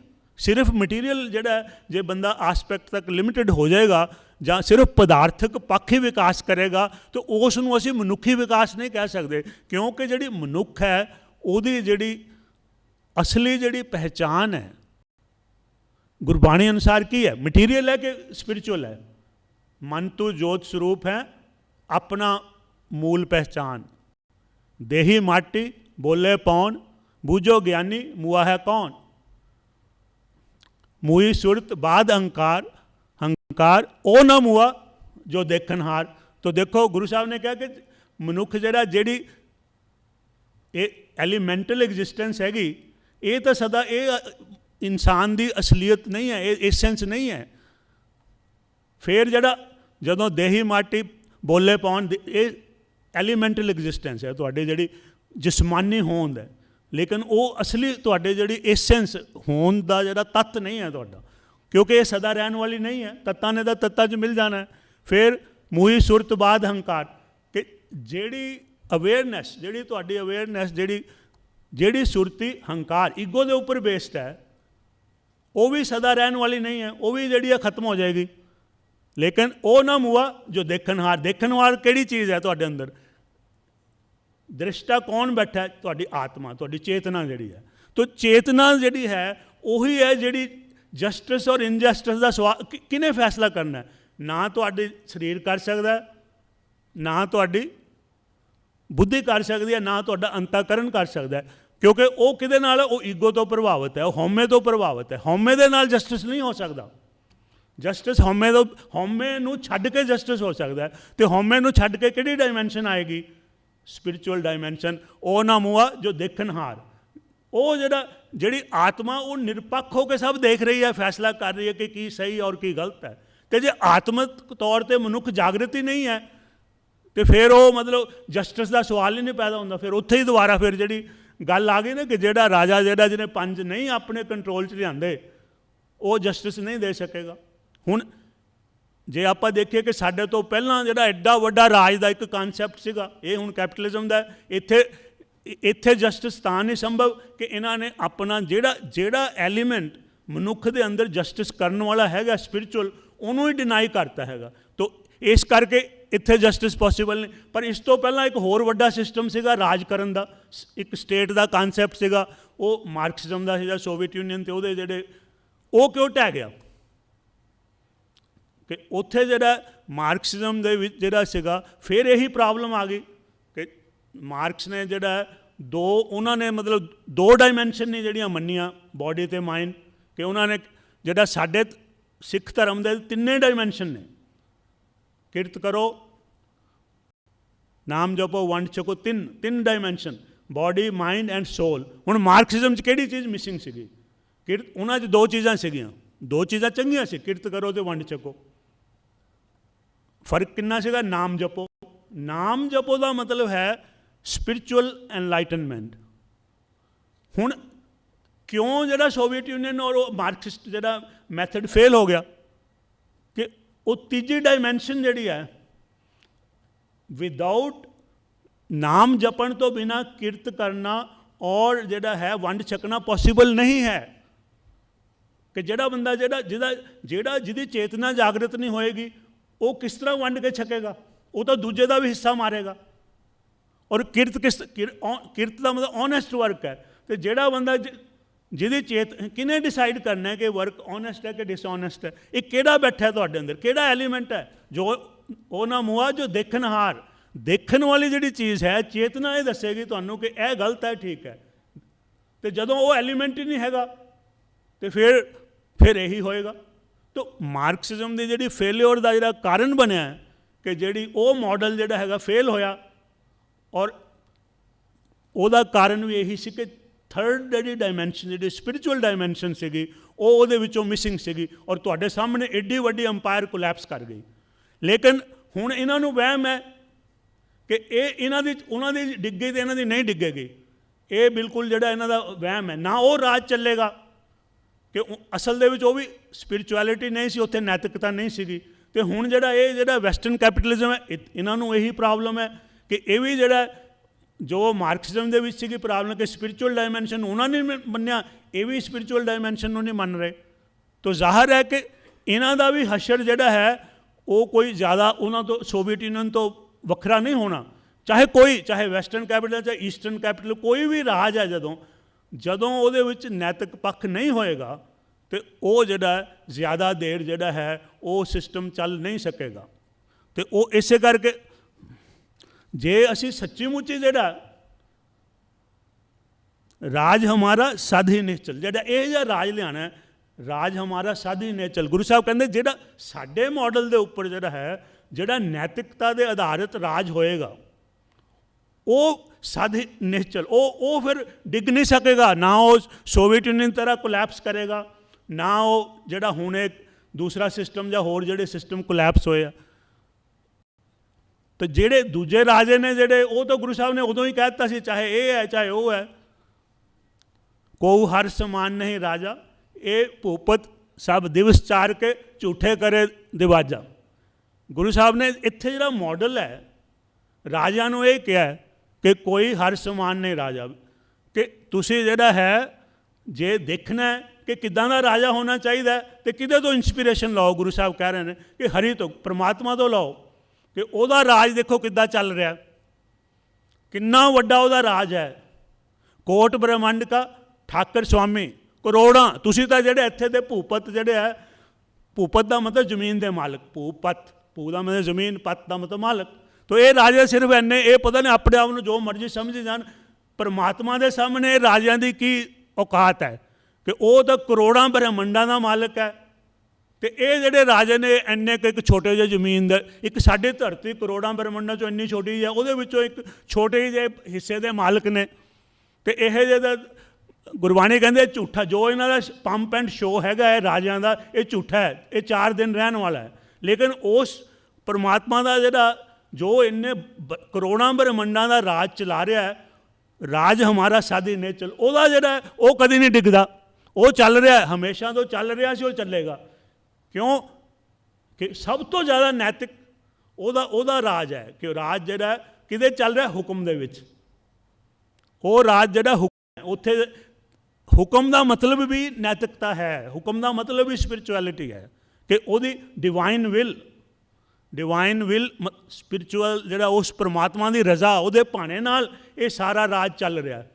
ਔਰ ਉਸ ਰਾਜ ਦੇ ਵਿੱਚ ਜਿਹੜਾ ਹੈ ਉਹ ਕਿਸੇ ਨਾਲ ਵਿਤਕਰਾ ਨਹੀਂ ਕਰਦਾ। ਗੁਰੂ ਸਾਹਿਬ ਨੇ ਦੱਸਿਆ ਕਿ ਉਹ ਦੇਖੋ ਹਰ ਇੱਕ ਨੂੰ ਜਿਹੜਾ ਹੈ ਇੱਕੋ ਜਿਹਾ, ਜਿਹੜਾ ਸਾਰਿਆਂ ਨਾਲ ਜਿਹੜਾ ਉਹਦਾ ਇੱਕੋ ਜਿਹਾ ਵਰਤਾਓ ਹੈ। ਅਤੇ ਇਹ ਜਿਹੜਾ ਹੈ ਆਖਰ ਦੇ ਵਿੱਚ ਜਿਹੜਾ ਮਾਡਲ ਜਿਹੜਾ ਦਿੱਤਾ ਹੈ ਗੁਰੂ ਸਾਹਿਬ ਨੇ, ਜਿਹੜਾ ਅਸੀਂ ਗੱਲ ਨੂੰ ਕਨਕਲੂਡ ਕਰਨਾ ਹੈ ਕਿ ਜਿਹੜਾ ਰਾਜ ਦਾ ਮਾਡਲ ਹੈ ਉਹ ਗੁਰੂ ਸਾਹਿਬ ਨੇ ਕਿਹਾ ਵੀ ਇਸ ਜਿਹੜਾ ਕੁਦਰਤੀ ਮਾਡਲ ਹੈ, ਜੋ ਪਰਮਾਤਮਾ ਦਾ ਰਾਜ ਹੈ, ਰਾਜਿਆਂ ਧਰਤੀ ਦੇ ਰਾਜਿਆਂ ਨੂੰ ਇਹ ਕਿਹਾ ਕਿ ਜੇ ਤੁਸੀਂ ਚੰਗੇ ਰਾਜੇ ਬਣਨਾ ਹੈ ਤੇ ਰਾਜ ਕਰਨ ਦਾ ਤਰੀਕਾ ਉਸ ਪਰਮਾਤਮਾ ਤੋਂ ਸਿੱਖੋ, ਕਿ ਉਹਦਾ ਜਿਹੜਾ ਰਾਜ ਤੁਹਾਡੇ ਨਾਲੋਂ ਕਿੰਨਾ, ਦੇਖ ਲਓ ਕਰੋੜਾਂ ਬ੍ਰਹਮੰਡਾਂ ਦੇ ਉੱਪਰ ਉਹ ਰਾਜ ਕਰ ਰਿਹਾ ਹੈ, ਕਿਉਂਕਿ ਉਹ ਇੱਕ ਸਿਧਾਂਤਾਂ ਦੇ ਨਾਲ ਨੈਤਿਕਤਾ ਦਾ ਮਤਲਬ ਹੈ ਕਿ ਜਿਹੜੇ ਚੰਗੇ ਸਿਧਾਂਤ ਜਿਹੜੇ ਹੁੰਦੇ ਆ, ਜਿਹੜੇ ਉਹਨਾਂ ਦੇ ਸਿਰ 'ਤੇ ਉਸ ਪਰਮਾਤਮਾ ਦਾ ਰਾਜ ਚੱਲ ਰਿਹਾ ਹੈ, ਨਿਆਂ ਦੇ, ਕਿ ਉਹ ਪਰਮਾਤਮਾ ਜਿਹੜਾ ਹਮੇਸ਼ਾ ਜਸਟਿਸ ਕਰਦਾ ਹੈ, ਉਹ ਤੇ ਉਹਦਾ ਰਾਜ ਸਾਰੇ ਚੱਲ ਰਿਹਾ। ਜੇ ਤੁਸੀਂ ਚਾਹੁੰਦੇ ਹੋ ਕਿ ਤੁਹਾਡਾ ਵੀ ਰਾਜ ਚੱਲੇ ਤੇ ਫਿਰ ਉਸ ਨੂੰ ਆਪਣਾ ਰੋਲ ਮਾਡਲ ਮੰਨੋ, ਔਰ ਉਹਦੇ ਜਿਹੜੇ ਗੁਣ ਹੈ ਉਹ ਆਪਣੇ 'ਚ ਲਿਆਓ। ਕੀ ਇਹ ਸੰਭਵ ਹੈ? ਹੁਣ ਆਪਾਂ ਇਹ ਕਹਿੰਦੇ ਹਾਂ ਕਿ ਕੀ ਸੰਭਵ ਹੈ? ਗੁਰੂ ਗ੍ਰੰਥ ਸਾਹਿਬ ਅਨੁਸਾਰ ਇਹ ਸੰਭਵ ਹੈ ਕਿ ਹਰ ਮਨੁੱਖ ਜਿਹੜਾ ਹੈ ਉਸ ਪਰਮਾਤਮਾ ਦੇ ਗੁਣਾਂ ਦੇ ਨਾਲ ਹੀ ਜੰਮਿਆ ਹੈ। ਹਰ ਜਨ ਦੋਏ ਏਕ ਹੈ। ਫਰਕ ਕੀ ਹੈ ਕਿ ਉਹ ਆਤਮਾ ਜਿਹੜਾ, ਕਿ ਕਈ ਲੋਕ ਕਹਿ ਸਕਦੇ ਆ, ਕਈ ਆਪਾਂ ਹੀ ਸਵਾਲ ਕਰਾਂਗੇ ਕਿ ਇਹ ਚਲੋ ਆਦਰਸ਼ ਹੈ, ਆਦਰਸ਼ ਨਹੀਂ ਹੈ। ਜੋ ਵੀ ਗੁਰਬਾਣੀ 'ਚ ਹੈ ਆਦਰਸ਼ ਵੀ ਹੈ ਔਰ ਪ੍ਰੈਕਟੀਕਲ ਵੀ ਹੈ, ਕਿ ਜੇ ਮਨੁੱਖ ਜਿਹੜਾ ਹੈ ਆਪਣੀ ਅਸਲੀਅਤ ਨੂੰ ਪਛਾਣੇ, ਜੋ ਆਪਣੀ ਜਿਹੜੀ ਆਪਣੀ ਹੋਣ ਦੇ ਤੱਤ ਨੂੰ, ਇਫ ਵੀ एनालाइज और understand the essence of our existence, फिर सब कुछ पॉसिबल है। क्योंकि जो गुण परमात्मा, जे परमात्मा करोड़ां ब्रह्मंडां ते राज कर सकता है, तो हर मनुख के अंदर आत्मा दे विच ओहदे है, ओहदे च भी ਉਹੀ गुण ने। सारे जो परमात्मा के गुण ने वो आत्मा दे विच मौजूद ने। क्यों कि जिस तरह गुरबाणी च उदाहरण दी कि भी समुंदर है तो एक बूंद है, फर्क की है? पानी तो दोनों च है, पानी के सारे गुण जो समुंदर के पानी च एक बूंद के पानी च है। फर्क की है? आकार का। वो परमात्मा, ये जीवात्मा है, लेकिन गुण तो सारे एक, बूंद है, वो समुंदर है। हुण फिजिक्स का या साइंस का ला है कि जे दो चीज़ों के बिल्कुल गुण इक्को जे होण तो उन्होंने तुसीं मिला दो, फिर तुसीं उन्होंने दोबारा सैपरेट नहीं एक दूजे तो कर सकते। हुण जे तुसीं बूंद का पानी समुंदर के पानी च मिला दो, फिर तुसीं कहो मैं बूंद का पानी विचों कढ लां, की पॉसिबल है? फिर पॉसिबल नहीं है। फिर क्यों कि दोनों के आत्मा और परमात्मा के गुण बिल्कुल इक्को जाए। तो मेरा कहने का भाव है कि गुरु साहब ने जरा सानू किया है कि परमात्मा के राज तो जमीन के राजो, उस तो राज करना सीखो। ये आदर्श भी है और प्रैक्टिकल भी है। तो यही मेरा जरा आखिरी इत्थे मैं अज समाप्त करांगा कि ये है राज कि असी मनुख चंगे बनीए, अपने अंदर का जरा असली साडे तत्त है, जरा साडी जिहड़ी एसेंस जिहड़ी सानू मनुख बनाती है, जिहड़ी साडी स्पिरिचुअल डायमैंशन, उस तो असी जाणू होइए, उस तो अवेयर होइए तो असी अच्छे मनुख बनांगे। तो जे अच्छे मनुख होवांगे तो असी अच्छे राजे भी बनांगे, अच्छा राज भी दे सकांगे। बहुत बहुत धन्यवाद। वाहिगुरू जी का खालसा, वाहिगुरू जी की फतेह। धन्यवाद डॉक्टर साहब। Concept of state the doctor साहब गल कर रहे सन।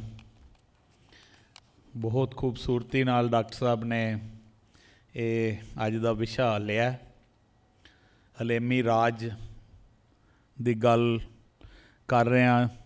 डॉक्टर साहब ने भी कई गल, जिथे सब नू जस्टिस मिले, न्याय मिले, जिथे कोई भुखा ना सोवे, जिथे एक दूजे नाल प्रेम प्यार होए, जिथे हारमनी होए, ये तां ही संभव हो सकता है उस राज दे विच।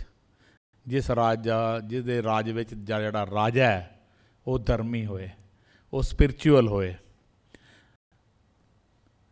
गुरबाणी दी बड़ी खूबसूरत जिहड़ी शायद डॉक्टर साहब ने भी इनू कमेंट किया है, तखत राजा सोभे जे तख्ते लायक होई, जिन्नी सच पछानिया सच राजे सेई। तो एक बड़ी होर बड़ी खूबसूरत राजे चुल्ली न्याव की जी राजे की जी सुचता है वो तां है जो न्याव करता है। पढ़िया सच ध्यान, जोड़ा पढ़िया होया जोड़ा वो सुच्चा तां है, वो सही तां है जो वो ध्यान करता है। ये गुरबाणी दे विच भी गल है। स्कोलर लई जोड़ा सुच है स्कोलर दी, वो ध्यान है। तो राजे की जी सुच है वो न्याव है, जस्टिस है। तो हलेमी राज विच सारिਆਂ दे सुखाले होने का जोड़ा संकल्प है, उस बारे गल डॉक्टर साहब कर रहे सन। एक बड़ी ब्यूटीफुल कोट है गुरु ग्रंथ साहब का कि सब सुखाली वुठिया ये होआ हलेमी राज जियो, कि let all universe abide in peace. हलेमी राज हो है जिथे पूरी एकदम सुख शांति होएगी, वो हलेमी राज है। एक प्रेम स्मारक ग्रंथ है, उस बारे जड़ा प्रेम स्मारक ग्रंथ है उस जेडे रचनाकार बारे कई शंके पाए गए ने। कोई इसनों 10वें पातशाह की रचना मनता है, कोई इसनों गुरु के निकटवर्ती या समकाली सिख द्वारा लिखिया मनते हैं। पर असी उस कंट्रोवर्सी च ना जाइए। तो एक बड़ा नवेकली किस्म का ग्रंथ है और मैं तुहानूं सलाह देंगा कि ये जरूर पढ़ना कि जिहड़ी वे ऑफ लाइफ है, तुहानूं किवें खाना पीना चाहिए है, किस तरह तुहाडा जिहड़ा परिवार है वो किस तरह जिहड़ा है पूरी अपनी जीवन इस यात्रा दे विच उन्हां नूं अपना रहना चाहिए, जीवन जाच की है। उहदे च हलेमी राज की भी गल है। तो वो ये कहते हैं कि जन्म तो मरण तक जिन्नियां भी इंसानी जिंदगी के हर पहलू के संबंध विच ये जिहड़ा प्रेम स्मारक ग्रंथ है कि ये मनुख का इन्हां चीज़ों नूं मार्गदर्शन करता है। उस विच वो कहते हैं कि इस विच 8वें अध्याय दे विच ਰਾਜਾ ਦਾ ਲੱਛਣ ਮਾਰਗ ਦੱਸਿਆ ਗਿਆ ਅਤੇ 9ਵੇਂ ਅਧਿਆਏ ਵਿੱਚ ਜਸਟਿਸ ਬਾਰੇ ਵਿਚਾਰ ਨੇ।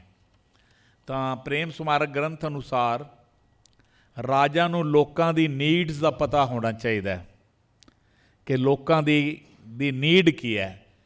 ਇਹ ਇੱਕ ਜਿਹੜਾ ਆਦਰਸ਼ ਰਾਜਾ ਹੈ ਉਸ ਨੂੰ ਪਤਾ ਹੋਣਾ ਜ਼ਰੂਰੀ ਹੈ। ਉਸ ਦੇ ਰਾਜ ਵਿੱਚ ਸ਼ਹਿਰ ਸ਼ਹਿਰ, ਪਿੰਡ ਪਿੰਡ ਹਰ ਪ੍ਰਕਾਰ ਦੇ ਲੋੜਵੰਦਾਂ ਅਤੇ ਬੇਰੁਜ਼ਗਾਰਾਂ ਦੀਆਂ ਇੱਛਾਵਾਂ ਦੀ ਪੂਰਤੀ ਕਰਨਾ ਰਾਜਾ ਦਾ ਪ੍ਰਮੁੱਖ ਫਰਜ਼ ਹੈ, ਪ੍ਰਮੁੱਖ ਡਿਊਟੀ ਹੈ। ਫਿਰ ਇੱਕ ਪ੍ਰੇਮ ਸਮਾਰਕ ਦੇ ਗ੍ਰੰਥ 'ਚ ਅੱਗੇ ਆਉਂਦਾ ਹੈ कि अब इस महाराजे को चाहिए अपनी प्रजा को बहुत सुखी रखे।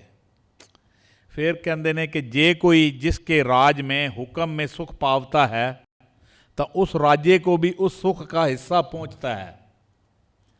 कि जिस राज दे विच लोग सुखी ने, खुश ने, उदा जिहड़ा पुण्य है वह भी राज्य नूं पहुंचता है, और जो कोई दुख पावता है दुख का भी हिस्सा पहुंचता है। ये प्रेम स्मारक ग्रंथ दे विच अंकत है। डॉक्टर साहब ने बेगमपुरा शहर को नाम की गल की है। मैनू लगता है कि जिहड़ा शहर है ये गुरु साहब स्टेट की गल कर रहे हैं, गुरु ग्रंथ साहब, कि ऐसी स्टेट होवे जिथे किसी नूं कोई गम ना होवे, कि द सिटी विदाउट सॉरो। फिर वो अगे कहते दुख अंदो नहीं ते उठाओ, देयर इज़ नो सफरिंग।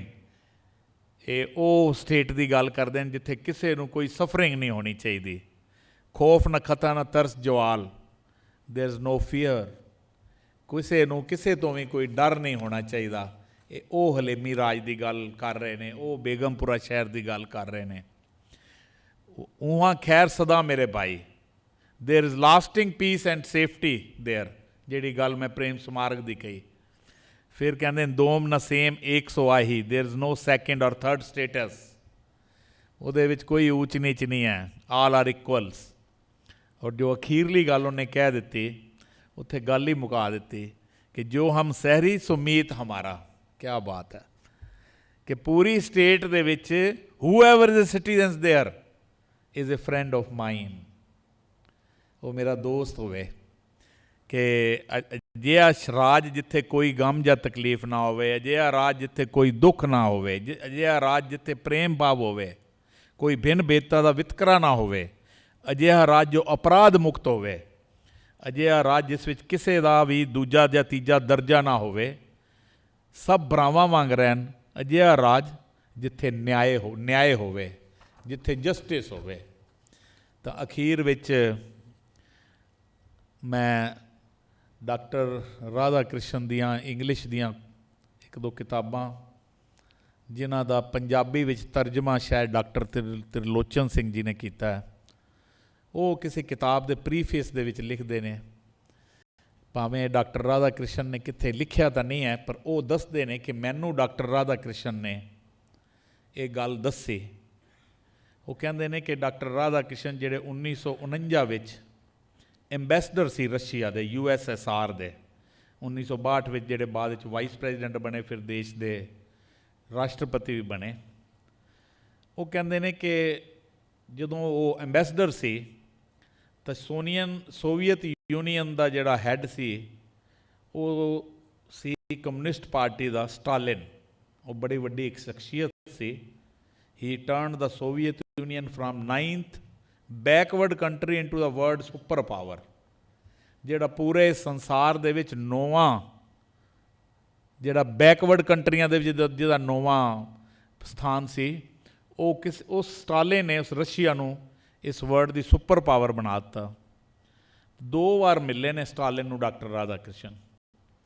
तो 1949 में जदों मिले डॉक्टर राधा कृष्ण तो दसते हैं कि मैनू स्टालिन कहन लगा कि Stalin asked doctor Radha Krishna how you will run a country like India, तुसी भारत वर्गा देश किवें चलाओगे। आज़ादी तो इमीजिएटली बाद की गल है ना, 1947-1949 की मुलाकात है।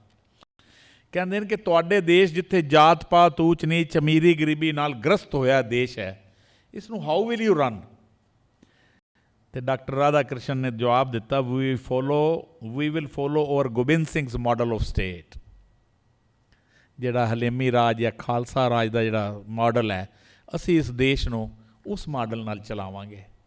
तो ये ਹਲੇਮੀ ਰਾਜ ਦੀ ਜਿਹੜੀ ਗੱਲ ਹੈ ਜਾਂ ਜਿਹੜੀ ਸਟੇਟ ਦੀ ਗੱਲ ਹੈ, ਇਹ ਗੁਰੂ ਗ੍ਰੰਥ ਸਾਹਿਬ ਦੇ ਵਿੱਚ ਵਾਰ-ਵਾਰ ਅੰਕਿਤ ਹੈ।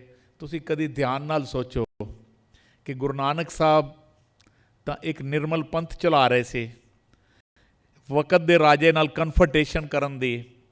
ਜੇ ਤੁਸੀਂ ਪੂਰਾ ਇਤਿਹਾਸ ਪੜ੍ਹੋ ਭਾਰਤ ਦਾ, ਤਾਂ ਰਿਸ਼ੀ ਮੁਨੀ ਜਿੰਨੇ ਧਾਰਮਿਕ ਨੇ ਉਹ ਸਭ ਆਪਣੇ ਆਪਣੇ ਕਈ ਜੰਗਲਾਂ 'ਚ ਜਾ ਰਿਹਾ, ਕੋਈ ਪਹਾੜਾਂ 'ਚ ਜਾ ਰਿਹਾ, ਕੋਈ ਆਪਣੇ ਮੱਠ ਬਣਾਏ ਨੇ, ਡੇਰੇ ਬਣਾਏ ਨੇ। ਪਰ ਗੁਰੂ ਨਾਨਕ ਸਾਹਿਬ ਨੇ ਲੋਕਾਂ ਦੇ ਦਰਦ ਨੂੰ ਦੇਖਿਆ, ਸਟੇਟ ਦੇ ਵਿੱਚ ਲੋਕਾਂ ਦੀਆਂ ਜਿਹੜੀਆਂ ਭਾਵਨਾਵਾਂ ਨੂੰ ਦੇਖਿਆ, ਤਾਂ ਉਹਨਾਂ ਨੇ ਵਕਤ ਦੇ ਰਾਜਿਆਂ ਨਾਲ ਉਹਨਾਂ ਨੂੰ ਭਾਵੇਂ ਸੀ ਕੁੱਤੇ ਕਿਹਾ, ਭਾਵੇਂ ਉਹਨਾਂ ਨੂੰ ਖੁਰਾਸਾਨ ਖਸਮਾਨਾ ਕੀਆ, ਹਿੰਦੁਸਤਾਨ ਡਰਾਇਆ ਦਾ ਸ਼ਬਦ ਉਚਾਰਿਆ। ਅਤੇ ਜਿਹੜੇ ਗੁਰੂ ਨਾਨਕ ਨੇ, ਜਾਂ ਮੈਂ ਗੁਰੂ ਗ੍ਰੰਥ ਸਾਹਿਬ ਦੀ ਸੋਚ ਕਹਾਂ, ਅਤੇ ਉਹ ਸੋਚ ਜਿਹੜੀ ਹੈ ਇੱਕ ਚੰਗੀ ਸਟੇਟ ਦੀ, ਇੱਕ ਹਲੇਮੀ ਰਾਜ ਸਟੇਟ ਦੀ ਗੱਲ ਕਰਦੇ ਨੇ। ਅੱਜ ਦਾ ਵਿਸ਼ਾ ਇਹ ਹੀ ਹੈ ਜੀ।